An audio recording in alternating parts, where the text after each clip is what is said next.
Welcome everybody to the testimony. I'm here with a very special lady. Her name is Jenny Pretorius.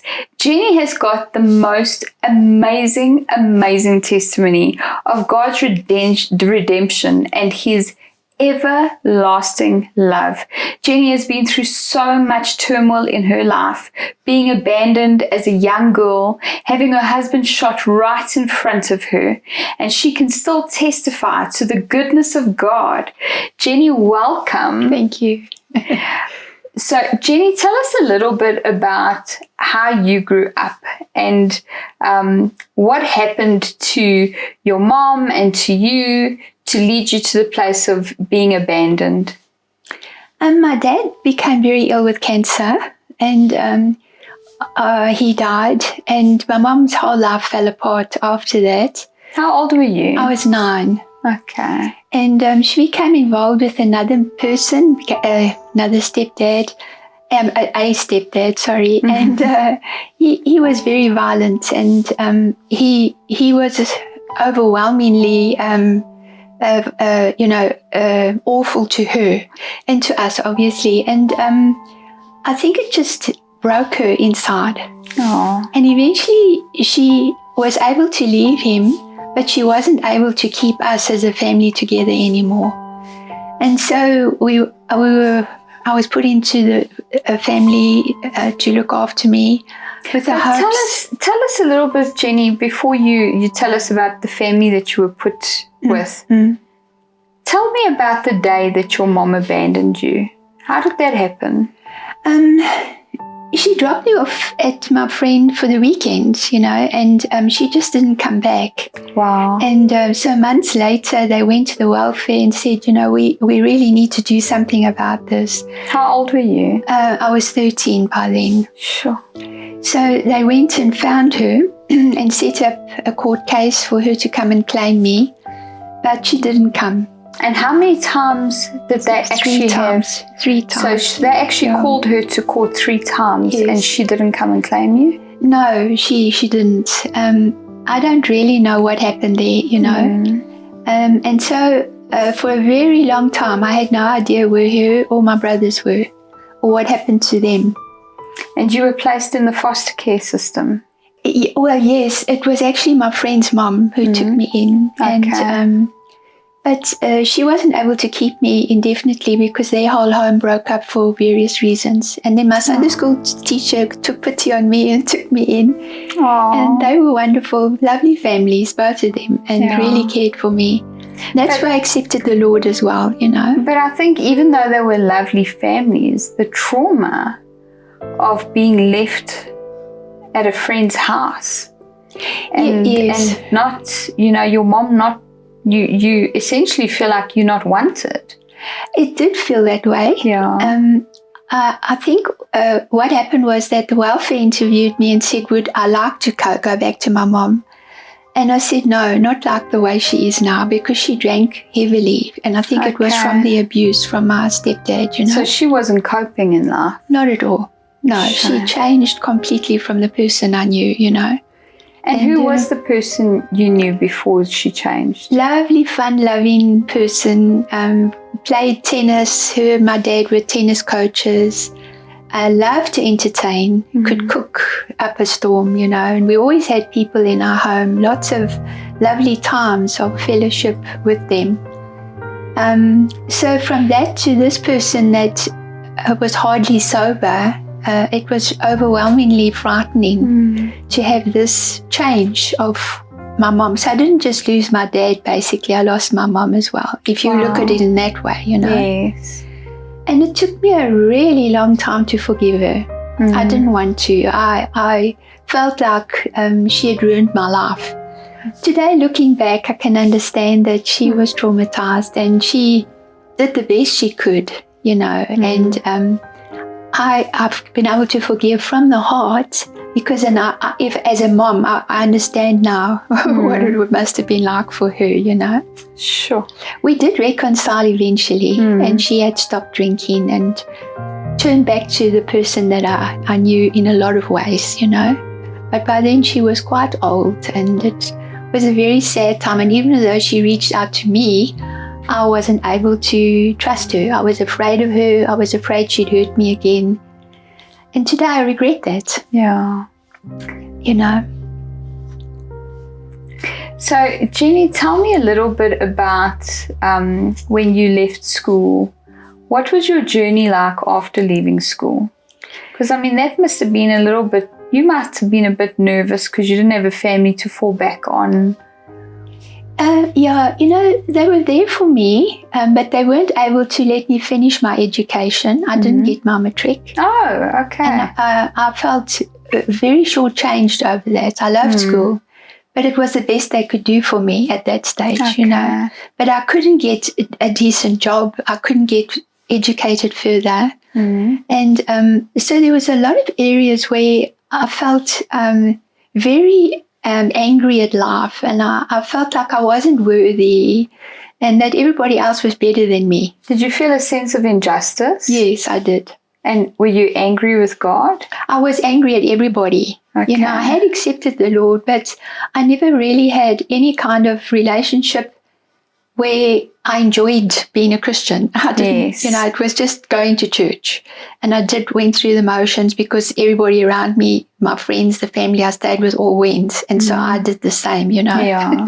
So it was more like, okay, I believe in God in my head, but not necessarily in your heart. Okay. Yeah. So, Jenny, tell me a little bit about when you met your husband. I didn't think he was even a Christian, you know. Only Baptists at that stage were Christians in our mind. And so he asked to take me out on a Friday night. And I said, well, you can meet me at the church where we have a youth fellowship. And he actually came. And he'd never heard about salvation. He'd never heard about the love of the Lord and that type of thing. And it was such a shock to him, you know, to find all of this out. And there was lots more girls than boys at the church. And so he was surrounded by girls, you know. He thought he'd died and gone to heaven. I mean, it was just amazing. All this attention he was getting, you know. But eventually he accepted the Lord and he went to his pastor at that stage and said, you know, he feels he'd like to change and become a Baptist, which he did. Yes. And we served the Lord together. We got married, served the Lord together we were married for 28 years, you know. That's a long time. Now, Jenny, there's a time in your life. I know your story. It's even difficult for me to get out.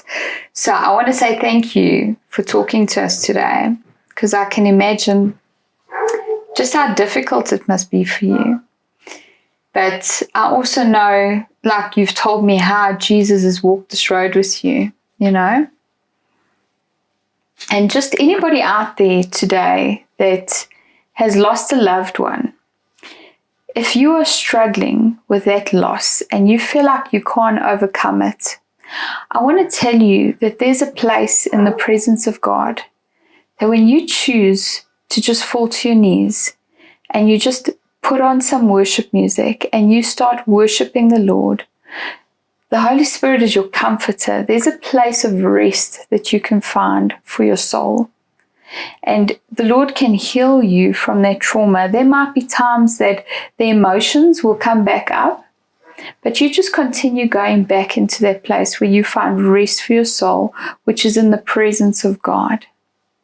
So, Jenny, tell us a little bit about the night that you and your husband were hijacked. We'd come home after being with my daughter and son-in-law. It had been his birthday, and we'd had a birthday dinner with him. Was your husband's birthday? My son-in-law's birthday. Your son-in-law's birthday. And we'd come home, and it was about 10 o'clock, and we pulled into the driveway, and I bent down to fetch my bag, and he got out to open the gate. We'd actually just put the gate up. We hadn't really bothered with too much security before then. Yes. And so it wasn't on a remote yet. It was still, you know, manually done. We hadn't put that all together. And as I bent down, I felt somebody jump in the car next to me. And it was one of the hijackers. And I looked up and there was another man with a gun to my husband's head at the gate. And this man said to me, give me your bag, which I did. And he said, now get out. Sure. And I opened the door, but before I could get out, this other man had marched my husband around and pushed him down next to me. So he was sitting with his back sort of near my leg, you know. So I actually couldn't get out. And then this man just proceeded to empty the gun to him at point blank, like this type of range. And even after there were no more bullets in the gun, he was still clicking. And this man shouted at him, and then he stopped and he pulled my husband away, threw him down on the ground and pulled me out, and they rode off. So, Jenny, tell us what happened. Did your husband pass away right away? No, he didn't. Even though he had all those wounds, the bullet was a type of bullet that ricocheted all through his body. Wow. So every vital organ, except in his heart, was almost shredded the way it went through his body. So he had to have many operations. The first week was wonderful. He actually seemed to be, recovering. And then his kidneys collapsed, and then his spleen, and that's how it went, And he actually survived for 6 weeks. But then he got pneumonia and had a heart attack and passed away. So the one organ that they hadn't touched was the organ that actually caused him his death? Yes, eventually, yeah. Okay. So what did you experience during that time? I mean, surely you were angry and hurt and confused. I was terribly confused, but I don't think I actually registered what I was feeling, because I think the trauma of it all was just too much to actually process. I really just wanted to see him healed, and just get through every day, and to be able to just find that the Lord in the whole process. They said if he could make the first week initially, he would be fine. And it certainly seemed like that way. I stayed in the hospital for most of the time. My friends they were amazing. They brought me food and clothes, and I just showered there. And what I said to the Lord was, please just give me something to carry me through this time. And he said, you and your family will go through a metamorphosis. And immediately I just thought of butterflies, Yeah. And to this day, it means a lot to me, that whole process, because that's actually what God's done. Sure. He's brought us through all of that, and he's changed it into something only he can do, for his glory. And he does work all things together for good. I've really seen that, You were abandoned by your mom. And then you lost your husband, the love of your life. And you had to watch him suffer through 6 weeks of pain and trauma. Tell me, where do you find the goodness of God in a situation like that? Because I listened to your testimony, and I was telling our production team, I cried when I listened to your testimony, because I said, Lord, show me your goodness in this testimony. I didn't at first. I was so overwhelmed when he eventually died, and I didn't know how to go on. I must be honest.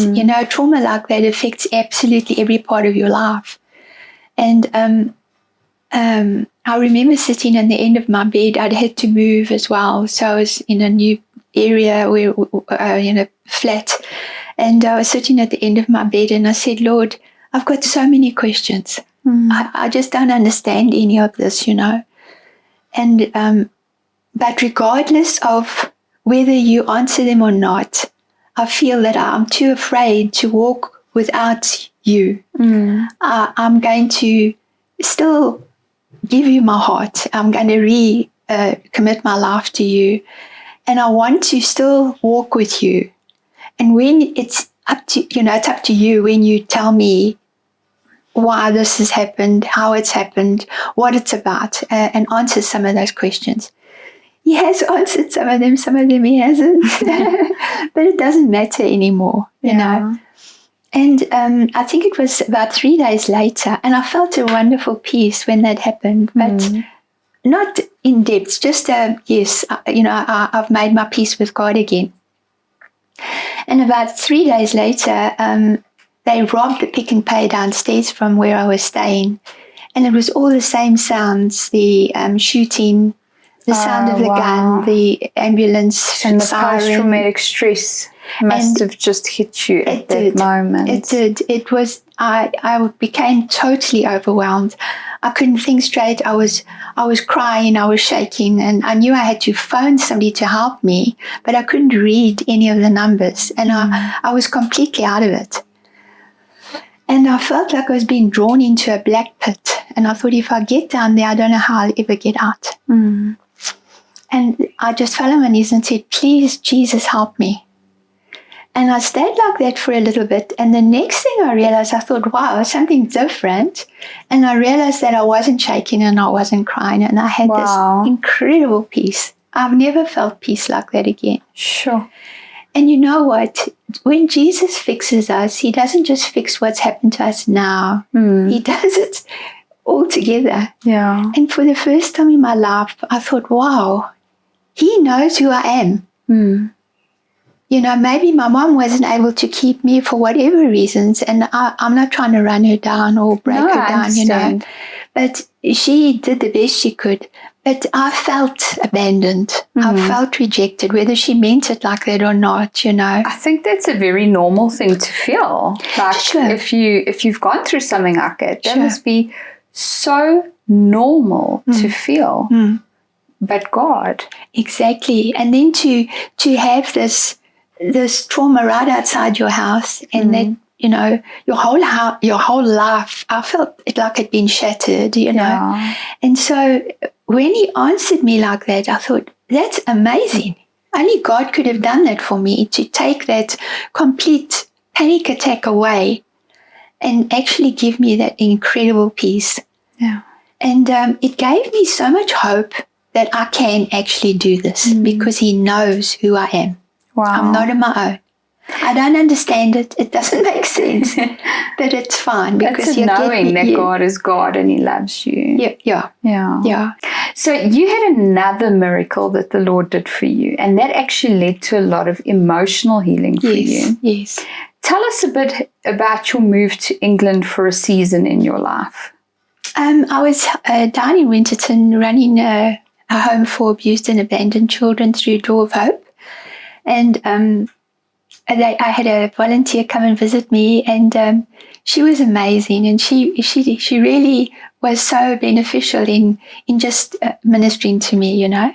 And she felt that the Lord was going to call me away from that home, and he was going to be able to, minister to me. And she got the words. She said she saw my life being taken apart piece by piece, and the pieces that formed my life became a road. And I was walking down that road with a group of people, and she got the word flagship. And she said, does flagship mean anything to you? So I said, no, I didn't remember what it was, you know. Anyway, so not long after that, Door of Hope called me and they said, look, we can't do this anymore. We're going to move the children. We just feel God is taking a different direction. We're not going to need you. Is there anything you'd like to do? And I'd watched LL Ministries minister, and I'd heard them over the radio. And I said, yes, I'd like to do something like that. So I called LL Ministries in Pretoria, and I spoke to a lady called Debbie.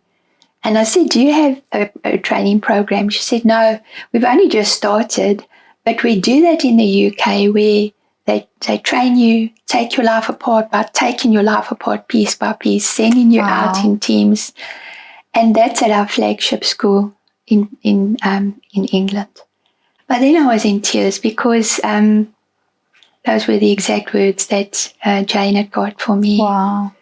And then I knew this was God, because that was an enormous thing for me to go to England. But you couldn't afford it. No, I couldn't afford it at all. And it was £8,500 for the first 2 terms. Sure. So I started praying, and when my husband had died, I'd been advised to put my money in an overseas account so that it could grow a bit. And it was with Nifix. And out of the blue, Nifix emailed me and said, we're going to have to sell your shares because we can't do this anymore. We're not doing this anymore, the shares that I had. And I asked him to sell them for me and to pay LL for me with the money they got, which they did, yes. and the balance they put into account for me. So I was able to go. And about near the end of the term, the second term, Jane came to visit and she said, Jenny, I feel that God is saying that you need to do the whole year, not just 6 months. And I said, well, I don't know how that's going to happen, because this was a miracle already. And the man that had taken over the children for me, he suddenly phoned me from South Africa and he said, oh, you're coming back? Because I was supposed to have gone back just to visit and take my stuff. And I said, yes. So he said, but don't you want to finish the whole year? So I said, yes, I do.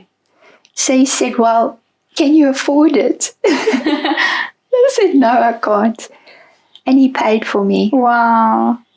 So I did the whole year, went to India on a trip with them, and then was offered a place here in South Africa on team here with them in Pretoria. So you had your whole life taken apart in that year. Yeah, I did. And God did such an incredible healing. Sure. Incredible healing. And your tears are not tears of sadness, because I know you've told me you're just so grateful for what the Lord has done for you. I had a dream where the Lord showed me that I was in a dungeon as a prisoner. And I was all, up in shackles and stuff like that. And the door opened and this light came in with this big bunch of keys. And I knew it was the Lord just by the love that came into the room.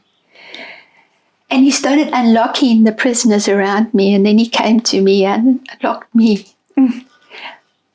And as I stood up, he took a key off that bunch and he said, would you help me unlock the prisoners? Sure. And so from this broken mess that you feel, how can anything come from this? God has enabled me to actually take all of that and just walk alongside folk and help them find their way again by encouraging them, understanding them a little bit, and just bringing them out of that prison and finding that hope that I've found for them, So, as I say, he does change things for the best.